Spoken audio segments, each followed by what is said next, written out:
Assalamualaikum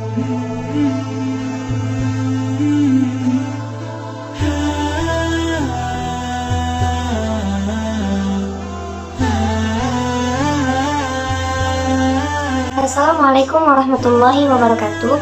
Perkenalkan, nama saya Henny Zuraida, NIM 2011-90264. Saya dari Universitas Sultan Taha Saifuddin Jambi dengan jurusan Pendidikan Agama Islam dari lokal Painimahar. Baiklah, di sini saya akan membuat materi pembelajaran yang berjudul Perkembangan Peradaban Islam pada Masa Bani Abbasiyah untuk memenuhi tugas mata kuliah saya yang diampu oleh Bapak Rosidul Fikri MPD. Perkembangan peradaban Islam pada masa Bani Abbasiyah.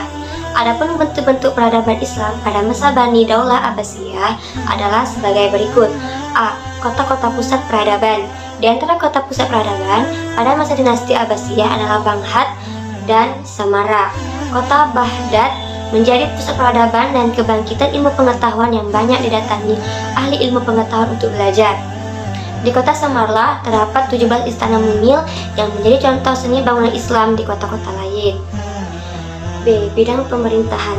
Pada masa Abbasiyah I, kekuasaan khalifah sebagai kepala negara sangat terasa sekali, dan benar, seorang khalifah adalah penguasa tertinggi dan mengatur segala urusan negara.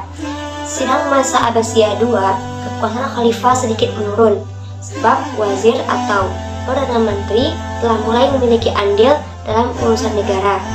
Dan pada masa Abbasiyah III dan IV, khalifah menjadi boneka saja, karena para gubernur di daerah-daerah telah menempatkan diri mereka sebagai penguasa kecil yang berkuasa penuh.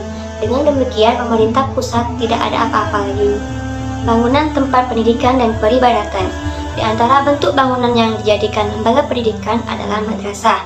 Terdapat juga kutab sebagai lembaga pendidikan dasar dan menengah, Majelis Muhadharah sebagai tempat pertemuan dan diskusi para ilmuwan, serta Darul Hikmah sebagai perpustakaan.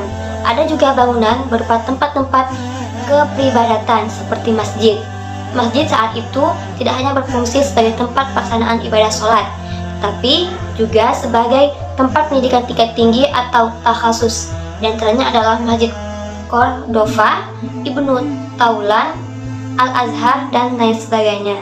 Kemudian, pada masa pemerintahan Abdul Abbas As-Saffah sampai Khalifah Al-Wasiq Billah, agama Islam mencapai zaman keemasan. Namun, pada masa Khalifah Al-Mutawakkil sampai Al-Mu'tasim, Islam mengalami kemunduran dan keruntuhan.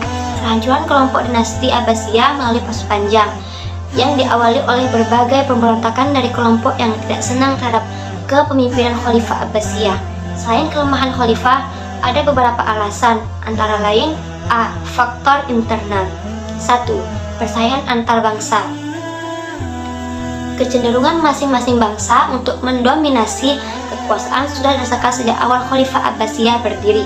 Akan tetapi, para khalifah adalah orang-orang kuat yang mampu menjaga keseimbangan kekuatan sehingga stabilitas politik dapat terjaga. 2. Kemerosotan ekonomi. Kondisi politik yang tidak stabil menyebabkan perekonomian negara morat-marit. Kondisi ekonomi yang buruk memperlemah kekuatan politik dinasti Abbasiyah. Kedua faktor ini saling berkaitan dan takkan terpisahkan. 3. Konflik keagamaan. Konflik yang melatar belakangi agama tidak terbatas pada konflik antara Muslim dan Zindik atau Al-Ahlus Sunnah dengan Syiah saja, tetapi juga antara lain antara aliran dalam Islam. 4. Perkembangan peradaban dan kebudayaan. Kemudian ada B. Faktor eksternal. 1. Perang salib yang berlangsung beberapa gelombang atau periode dan menelan banyak korban. 2. Serangan antara tentara Mongol ke wilayah kekuasaan Islam. Kemajuan peradaban pada masa Bani Abbasiyah.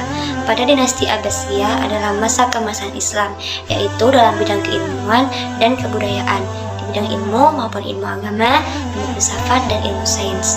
Dapat disimpulkan bahwa dinasti Bani Abbasiyah ini meneruskan dinasti Bani Umayyah.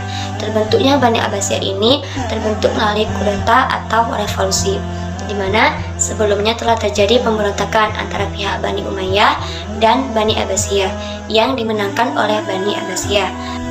Sekian video pembelajaran yang dapat saya sampaikan, lebih dan kurang saya mohon maaf. Wabillahi taufiq wal hidayah. Wassalamualaikum warahmatullahi wabarakatuh.